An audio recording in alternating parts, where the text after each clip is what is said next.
நம்ம சூர்யாவோட Viswanathan sons release ஆன டே ஒன்ல கருப்பு படத்தோட கலெக்ஷனை இப்போ பிரேக் பண்ணியிருக்கு. ஸோ இப்போ நம்ம இந்த வீடியோவில் டெரிட்டரி வைஸ் எவ்வளோ கலெக்ஷன் கொடுத்துருக்குன்னு டீட்டெயில்டாக பார்க்கலாம்.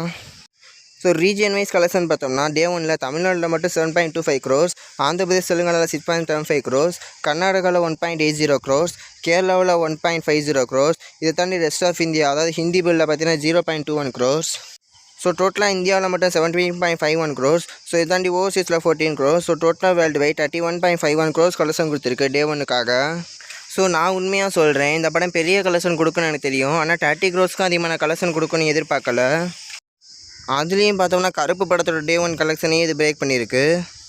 ஸோ இது கருப்பு படத்தோட டே ஒன் பார்த்தோம்னா தமிழ்நாட்டில் மட்டும் 12.77 crores, ஆந்திர பிரதேஷ் தெலுங்கானாவில் 3.16 crores, கேரளாவில் 1.81 crores, கர்நாடகாவில் 2.18 crores. இதை தாண்டி ரெஸ்ட் ஆஃப் இந்தியாலாம் சேர்த்து 25 lakhs, ஓவர்சீஸில் 6.75 crores, டோட்டலாக வேர்ல்டு வைட் 26.92 crores கலெக்ஷன் கொடுத்துருந்துச்சு. ஆனால் அப்படியே கருப்பு படம் டே 2 கலெக்ஷன் பார்த்தோம்னா கிட்டத்தட்ட 50 crores கிட்டக்க போயிருந்துச்சு. விஸ்வநாதன் சன்ஸ் அது கொடுக்குமான்னு தெரியல, வெயிட் பண்ணி தான் பார்க்கணும். அதே இது விஸ்வநாதன் சன்ஸ் படத்தோட டே ஒன் கலெக்ஷனில் நீங்கள் பார்த்துருந்தீங்கன்னா தமிழ்நாட்டில் 7 crores ப்ளஸும் ஆந்திர பிரதேஷ் தெலுங்கானாவில் 7 crores கிட்டக்க நெருங்கி கலெக்ஷன் கொடுத்துருக்கு. அதாவது தமிழ்நாட்டுக்கு ஈக்குவலாக அங்கேயும் கலெக்ஷன் வந்துக்கிட்டு இருக்குது. ஸோ அங்கே ரெஸ்பான்ஸ் பார்த்தோன்னா தமிழ்நாட்டை விடவுமே நல்ல ஒரு பாசிட்டிவ் ரிவ்யூ தான் அந்த சைடு வந்துக்கிட்டு இருக்குது. மோஸ்ட்லி எல்லாமே பார்த்தீங்கன்னா அங்கே ஃபாஸ்ட் ஃபில்லிங் சோல்ட் அவுட்டில் தான் ஹைதராபாத் சைடெலாம் போய்கிட்டு இருக்கு. ஸோ என்னோட கேஸ் என்னென்னா சாட்டர்டே சண்டே அந்த 2 நாளும் பார்த்தீங்கன்னா கிட்டத்தட்ட ஆந்திர பிரதேஷ் தெலுங்கானா தமிழ்நாடு ரெண்டுமே பார்த்தீங்கன்னா டபுள் டிஜிட் கலெக்ஷனில் அந்த 2 ரீஜன்லேருந்து நம்ம எதிர்பார்க்கலாம். ஸோ ஃபைனலாக சொல்லணும்னா கருப்பு படம் பார்த்திங்கன்னா ஓடுனதுக்கு நிறைய ஃபேக்டர்ஸ் இருக்குது. ஸோ இந்த படம் ஓடாதுன்னு பலரும் ஷேர் பண்ணிக்கிட்டு இருந்தாங்க. ஸோ அதெல்லாம் பார்த்தீங்கன்னா பிரேக் பண்ணிவிட்டு இந்த படம் கண்டிப்பாக ஃபைனலாக ஒரு பிளாக் பஸ்டர் ஹிட் ஆக போகிறது உறுதி. ஸோ வெயிட் பண்ணி பார்ப்போம் இந்த படம் இந்த வீக்கெண்ட் முடிகிறதுக்குள்ளே எவ்வளோ கலெக்ஷன் கொடுக்குதுன்னு.